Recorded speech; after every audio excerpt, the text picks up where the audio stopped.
शुरुआत करते हैं आज के ऑडियो बुक में महान लेखक रविंद्र शर्मा द्वारा लिखा हुआ बुक कौन रोएगा आपके मृत्यु पर, Who will cry when you die। ये किताब दूसरे किताब से अलग और इंटरेस्टिंग है। ये किताब आपके जीवन में वरदान साबित होगी जो कि आपको अपने बेहतर जीवन जीने में मदद करेगा।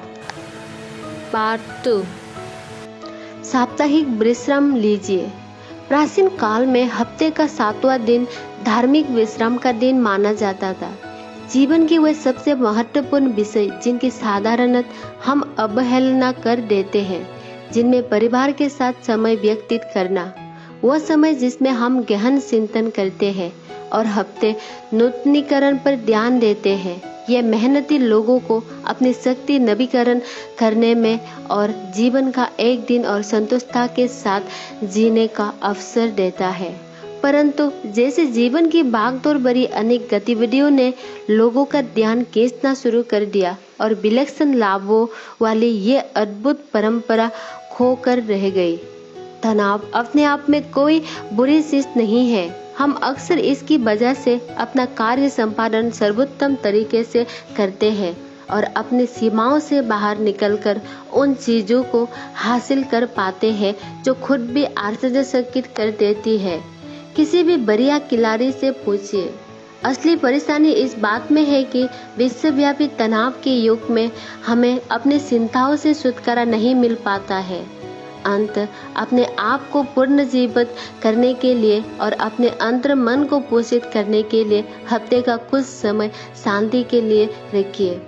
एक साप्ताहिक विश्राम जिसमें आप जीवन की सुत्ती खुशियां तक पहुंच सके। वह खुशियां जिन्हें आप अपने जीवन की व्यस्तता तथा जटिलताओं के कारण छोड़ दिया था।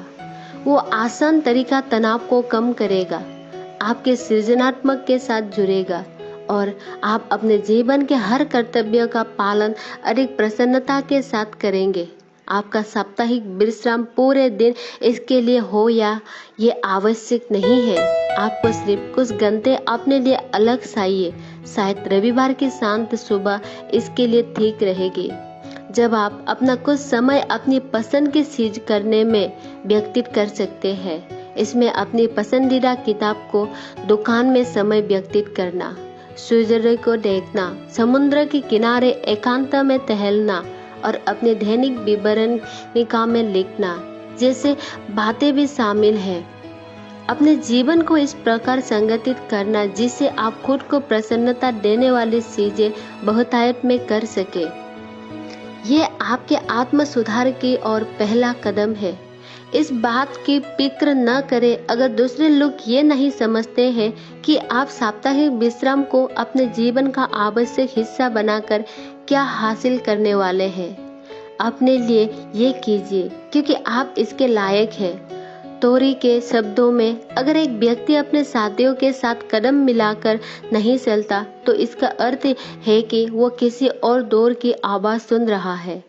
उसे उस संगीत में प्रवेश करने दीजिए जो वो सुन रहा है, चाहे वो जितना भी धीमा हो और दूर से आ रहा हो। आगे सुनते हैं। खुद से वार्तालाप करिए।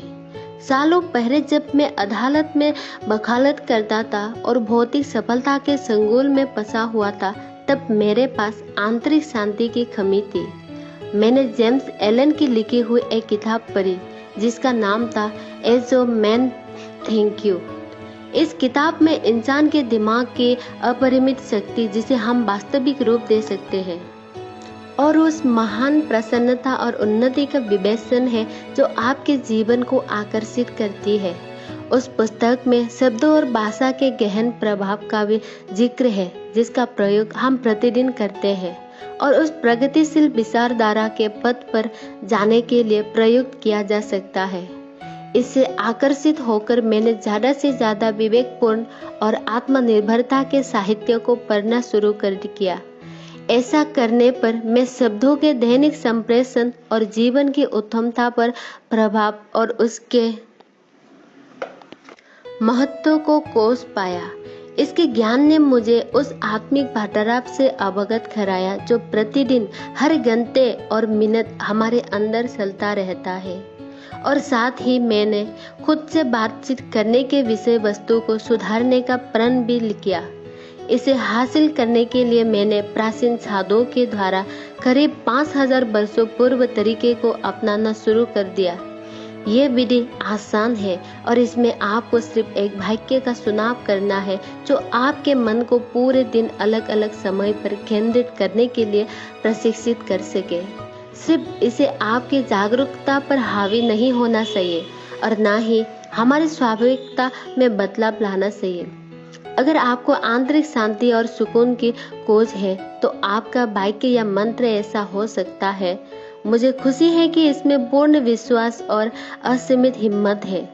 अगर आपको भौतिक सुख की खोज है तो आप कह सकते हैं, ए एहसानमंद हूँ कि मेरा जीवन धन और अवसर भरपूर है। मैं एहसानमंद हूँ कि मेरा जीवन धन और अवसर भरपूर है। अपने मंत्रों को धीरे धीरे सांस लेते हुए, काम पर जाते हुए, कतार में प्रतीक्षा करते हुए या बर्तन को धोते हुए भी दोहरा सकते हैं। वे कार्य जो अन्यथा निरर्थक है, उन्हें इन शक्तिशाली सुधारक ताकतों से अर्थपूर्ण बनाया जा सकता है। आप अपने निजी वाक्यों को 4 हफ्तों तक कम से कम 2 से बार रोज बोलने की कोशिश करें। इसके परिणाम अत्यंत गहन होंगे। आप अपने जीवन के लिए आवश्यक शांति, उन्नति और लक्ष्य की प्राप्ति के लिए एक बड़ा कदम उठा रहे हो। जैसा कि हजरत इनायत खान ने कहा है, वह शब्द जो आत्मा को प्रकाशित कर दे वह बहुमूल्य रत्नों से भी बढ़कर है। आगे सुनते हैं, चिंता करने का समय निर्धारित करिए। मेरे पास दी मोंग हुसुल हिज परारी के बाद उन पाठकों के पत्रों की बार सी आई गई जिन्होंने तनावपूर्ण जीवन में भी इसकी सीख से अधिक प्रसन्नता, शांति और संतुष्टता को हासिल किया है। ज्यादातर पत्र उन लोगों के आए जिनके कार्यक्षेत्र का जीवन इतना व्यस्त हो गया है कि वे अपना खाली समय भी उन चीजों के बारे में चिंता करने में बिता देते हैं जिन्हें दफ्तर में छोड़कर आना चाहिए। वे अपने परिवारों के साथ हंसता, प्यार से रहना और उनके साथ प्रसन्नता बांटना भूल गए हैं क्योंकि काम की चुनौतियों ने उन्हें निगल डाला है। अधिकतर लोग अपने जीवन के सर्वोत्तम काल को हर समय चिंता करने में बिता देते हैं। वे अपनी नौकरी, रसीदों, वातावरण और बच्चों के लिए परेशान रहते हैं। जैसा कि हम सब अपने दिलों में जानते हैं कि ज्यादातर बातें जिनके बारे में हम फिक्र करते हैं वह गति ही नहीं है। ये मार्ग के उस कथन की तरह है, मेरा जीवन में बहुत सी कठिनाइयाँ और उनमें से कई सही में गति भी। मेरे ज्ञानी पिता जिनका मेरे जीवन पर बहुत गहरा प्रभाव था, उन्होंने एक बार मुझे बताया था कि साहस के चिन्हों में चिंता और सिद्धा में बहुत समानता है। जब मैंने आश्चर्य प्रकट किया तो उनका उत्तर था कि मुझे शंकित नहीं होना चाहिए। उन्होंने कहा, एक मृतक की जलाती है और दूसरी जीवित को जलाते हैं। मैं जानता हूँ किस नाटकीय ढंग से चिंता की आदत किसी के जीवन को विशेषता को खत्म कर देती है। मैं अपने बाद के 20वें साल में कथित सफलता के रास्ते पर जा रहा था। देश के सबसे बढ़िया विधि शास्त्र विद्यालय से 2 डिग्रियां हासिल की और एक मुख्य न्यायाधीश के पास लिपि की नौकरी की जहां मैंने आध्यात्मिक जटिल एकाडमों को संभाला। परंतु अक्सर मैं बहुत कठिन परिश्रम कर रहा था और उतना ही अधिक परेशान हो रहा था। मैं सोमवार की सुबह अपने अंदर डूबती हुई भावना और एक गहन विचार के साथ उठता था कि मेरे अपने वे गुण उन कार्यों को करते हुए लुप्त हो रहे हैं जिनके लिए मैं नहीं बना था। तब मैंने अपने जीवन में सुधार लाने की कोशिश में सबसे पहले आत्मनिर्भरता और जीवन में नेतृत्व सिखाने वाले साहित्यों का सहारा लिया, जिसमें मैंने एक बेहतर, संतुलित, शांतिदायक और अर्थपूर्ण अस्तित्व की शिक्षा को दौलत पाई। एक अत्यंत सरल विधि जो मैंने चिंता करने की आदत को जीतने के लिए सीखी वो थी एक समय निर्धारित करके चिंता करना, जिसमें मैं चिंता करने का अथालार बुलाता हूँ। अगर हम किसी परेशानी का सामना कर रहे हैं तो दिन के सारे समय अपना ध्यान उस परेशानी पर केंद्रित करना बहुत आसान होगा। इसके बजाय मैं आपको सलाह दूंगा कि आप अपना चिंता करने का समय निर्धारित कीजिए, जैसे कि शाम के वक्त आधा घंटा। अपने चिंता के स्वभाव में आप अपनी परेशानियों में डूब सकते हैं और अपनी कठिनाइयों पर दुखी हो सकते हैं, परंतु जब वो वक्त समाप्त हो जाता है उसके पश्चात आपको अपने को प्रशिक्षित करने की आवश्यकता है, जिससे आप अपनी मुश्किलों को पीछे छोड़कर परिणामदायक कार्य कर सके, जैसे कि किसी प्राकृतिक वातावरण में घूमना, कोई प्रेरक किताब पढ़ना या किसी प्रिय मित्र के साथ गुफ्तगू करना। अगर दिन में किसी और वक्त आपको लगता है कि मनन की आवश्यकता है तो अपनी पुस्तिका में लिख के लीजिए, जिसके बारे में आप अपने अगले चिंता के समय में भी विचार कर सकते हैं। ये साधारण परंतु शक्तिशाली विधि आपको धीरे धीरे अपने चिंता करने के समय को कम करने में मदद करेगी और धीरे धीरे आपको अपनी इस आदत से हमेशा के लिए मुक्ति मिल जाएगी। अगला पाठ में सुनते हैं, बच्चों को आदर्श बनाइए। कुछ समय पहले मैं अपने 4 बच्चों के पुत्र कुलवी को दोपहर के भोजन के लिए इटालियन रेस्टोरेंट में ले गया। वो शरद ऋतु का एक सुंदर दिन था और हमेशा की तरह मेरा पुत्र ऊर्जा और प्रसन्नता से भरा हुआ था। हम दोनों ने मुख्य भोजन के रूप में पास्ता मंगवाया और उसके बाद वेटर द्वारा लाई हुई ताजी दवर रोटी के मजे लेने शुरू कर दिए। मुझे जरा सा भी एहसास नहीं था कि कोलवी अपने पिता को जीवन कला का एक और पाठ सिखाने जा रहे हैं। दवर रोटी को पूरा खाने के बजाय, जैसा कि सब बड़े करते हैं, कोलवी ने एक दूसरे और बेहतर सृजनात्मक तरीका का प्रयोग किया। उसने रोटी का गरम और मुलायम भाग निकालकर पहले खाया और खराब भाग पड़ा रहने दिया। उसने शब्दों में ये बुद्धिमत्ता थी कि वो दबर रोटी के सबसे बढ़िया हिस्से पर ध्यान केंद्रित करके बाकी को छोड़ सके। किसी ने मुझसे एक सेमिनार में कहा था, बच्चे बड़ों से ज्यादा बेहतर तरीके से हमें वो शिक्षा देते हैं जो हमें सीखने की आवश्यकता है। और उस सुंदर दिन में मेरे छोटे बच्चे ने ये याद दिला दिया कि हम बड़े लोग अपना बहुत सारा समय पूरे दिन की अच्छी बातों को छोड़कर जीवन के ऊपरी रूप पर ध्यान देने में बिता देते हैं। हम अपने कार्यक्षेत्र को चुनौतियां, उन बिल्लों के गत्तर पर जो हमें भरने हैं और समय की कमी जिसका हम सामना करते हैं पर ध्यान देते हैं, फिर भी इन कार्यों को पूरा नहीं कर पाता है। हमने विचार हमारे संसार का निर्माण करते हैं और हम जैसा सोचते हैं वही हमारे जीवन में विकसित होता है। जिस पर हम अपना ध्यान केंद्रित करते हैं वो हमारी किस्मत के निर्धारित करते हैं। इस कारण हमें अच्छी बातों पर ध्यान देना चाहिए। आगे के हफ्तों में अपने बाल स्वभाव को उजागर करने की कोशिश करिए और अपने अंदर के बालक के साथ संबंधित होने की कोशिश करिए। बच्चों के सकारात्मक गुणों को समझने का प्रयत्न करके उनकी स्फूर्तिदायक, सृजनात्मक और हर क्षण पूर्ण रूप से जीने की काबिलियत को अपना आदर्श बनाने की कोशिश करिए। जब आप ऐसा करेंगे, लियो रोस्टिन के शब्द को याद करिएगा जिसमें लिखा है, आप ज्यादातर लोगों को बेहतर समझ सकते हैं और उनसे रिश्ता बना सकते हैं, चाहे वो जितने भी प्रभावशाली हो, अगर आप उन्हें बच्चों की तरह समझे। क्योंकि हम में से ज्यादातर लोग वास्तविक रूप से वयस्क नहीं होते, सिर्फ कद में लंबे हो जाते हैं और इसका प्रमाण देने के लिए हम कम हंसते हैं, कम खेलते हैं और बड़े होने का असुविधाजनक रूप। परंतु उस मूर्खता के पीछे एक बच्चा होता है जिसकी जरूरत सरल होती है और जिसका हर दिन अभी भी भरी कथाओं के बयान करता है। आगे सुनते हैं। याद रखिए, प्रतिभा 99% प्रेरणा होती है। महान आविष्कारक थॉमस एडिसन को इस वक्तव्य के लिए जाना जाता है, प्रतिभा 1% प्रेरणा और 99% मेहनत होती है। जबकि मैं विश्वास करता हूँ कि कठिन परिश्रम वास्तविक सफलता और संतोष के लिए आवश्यक होता है।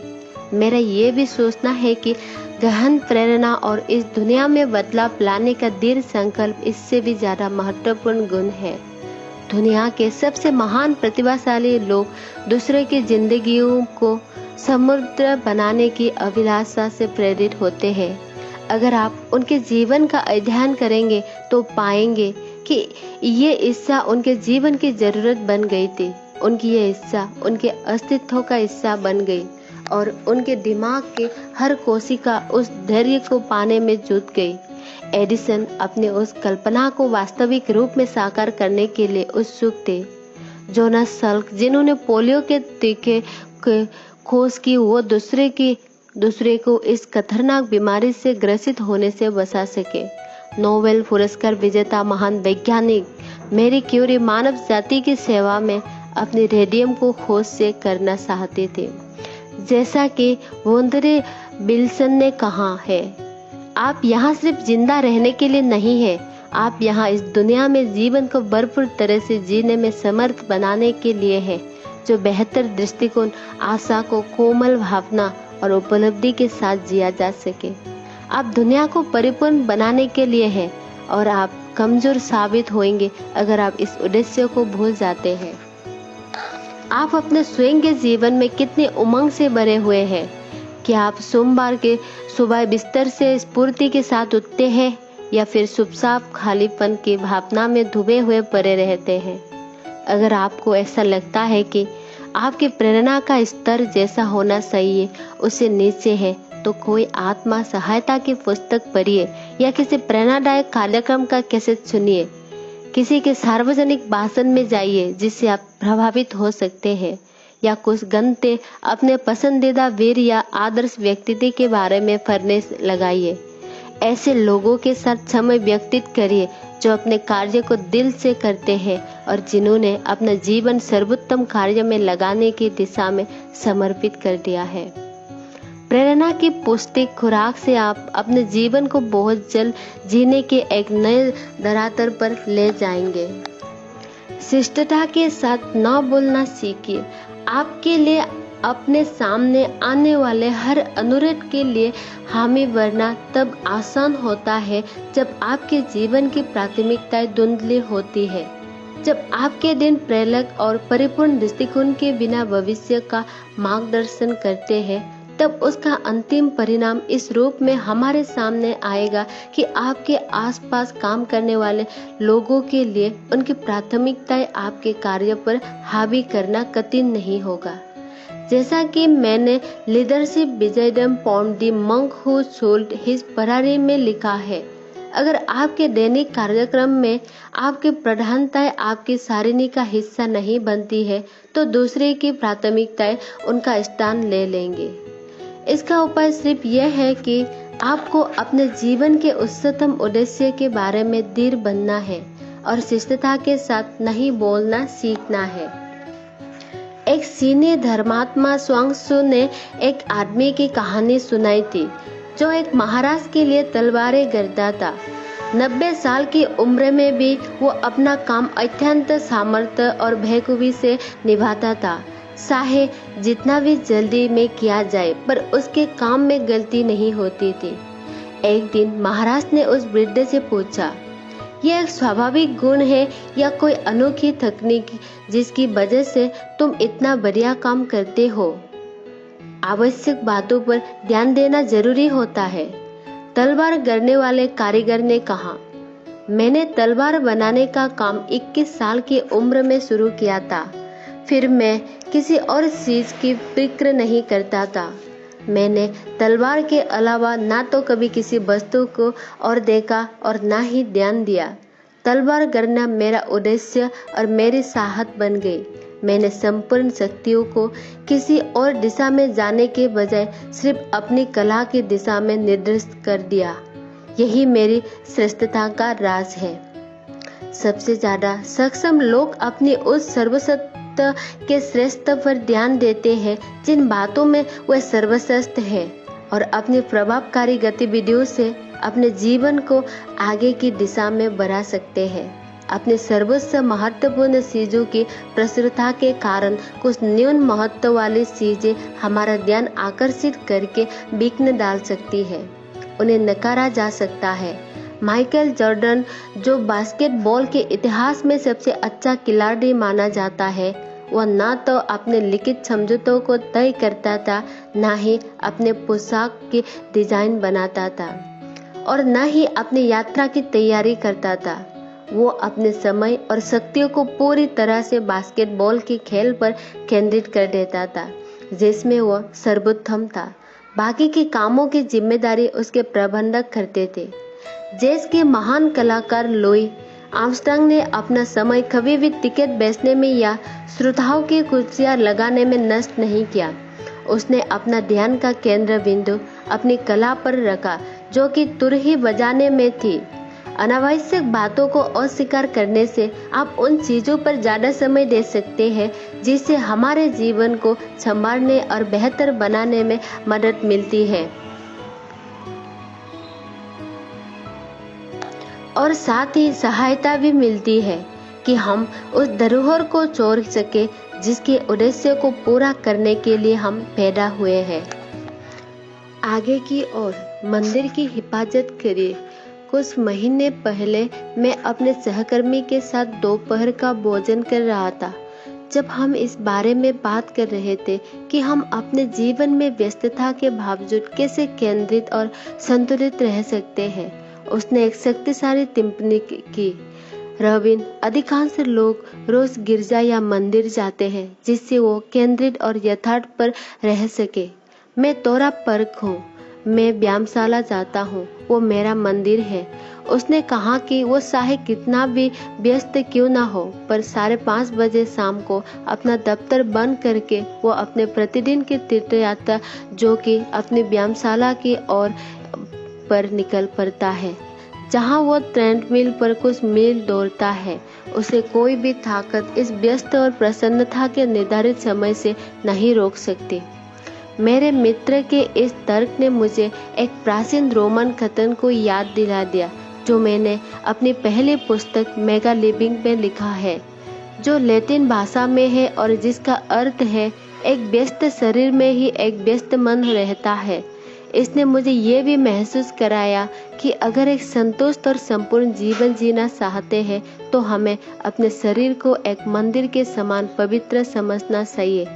प्रतिदिन व्यायाम न सिर्फ आपका व्यस्त सुधरेगा, बल्कि ये आपको स्पष्टता के साथ विचार करने में और आपके सृजनात्मक विशेषता को भी आगे बढ़ाने में मदद करेगा।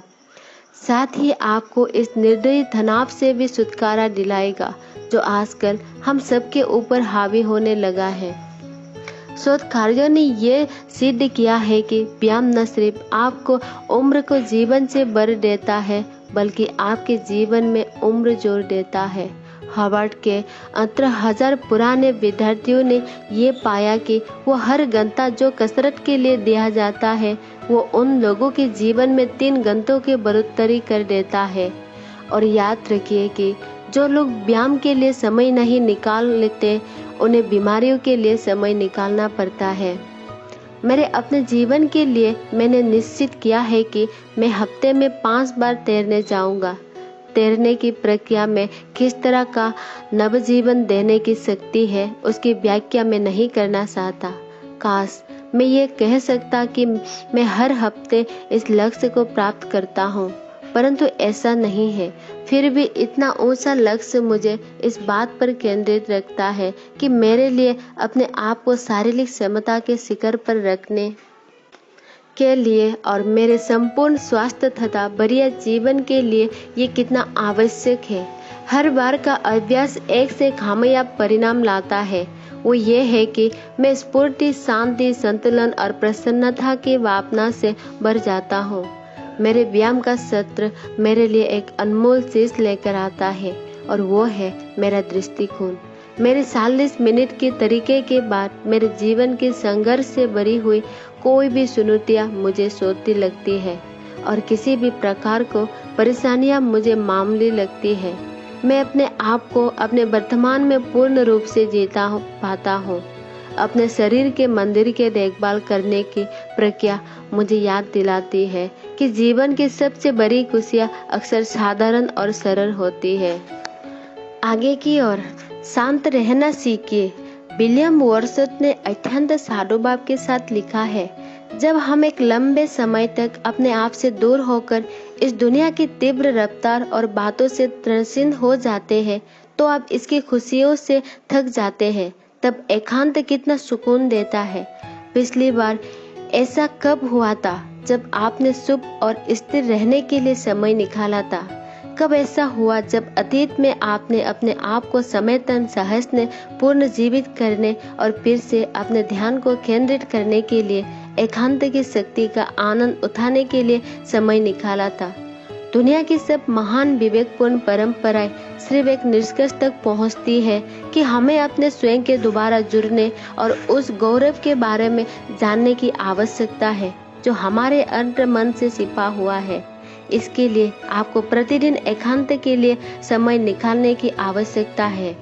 निस्संदेह आप व्यस्त हैं, परंतु जैसा थ्योरी में कहा है, सिर्फ व्यस्त होना काफी नहीं है, वो तो स्थितियों भी होती है। प्रश्न ये उठता है कि आप क्या करने में व्यस्त थे। एकांत का महत्व मुझे एक लाइट हाउस के बुरे कर्मचारी के बारे में सोचने पर मजबूर करता है।